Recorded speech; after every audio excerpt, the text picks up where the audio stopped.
Hey guys, this is chapter 4 of Hard Times Create Strong Men. The topic of discussion is good men are not nice men. Now, I'm going to get into that here in page 53 of the book. It gives a very beautiful and concise description of what they mean by what they're trying to say. So, being good at being a man is about being willing and able to fulfill the natural role of men in a survival scenario. So that's very specific. Being good at being a man is about showing other men that you are the kind of man that they'd want on their team if shit hits the fan. Being good at being a man isn't a quest for moral perfection. It's about fighting to survive. Good men admire or respect bad men when they demonstrate strength, courage, mastery, or commitment to the men of their own renegade tribes.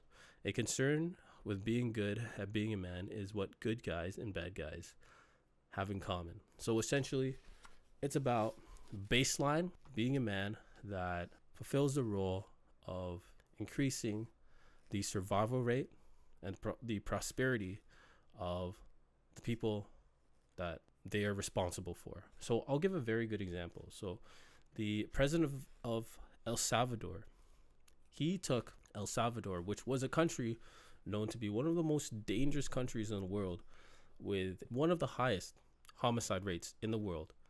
He took that and transformed it into a country that's even safer than Canada. He had the guts, the courage, and the balls to go against one of the most dangerous and violent organized gangs in the world. He took together the army of El Salvador, and he put down a mandatory search and destroy and arrest on anyone suspected to be affiliated with any gang activities in the country.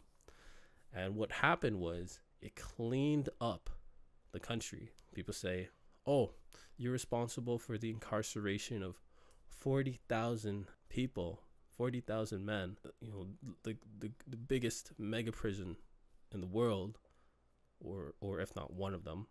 Right. His response to that was, well, yeah, although that is true, it's also true that I've set millions free, millions, because they have a population of 6 million, and these gang members were putting people who lived in different units in a situation where they have to pay a fee, like a protection fee, so that these gang members wouldn't harm them. So basically extortion of the people, whether it be their businesses or where they lived for rent.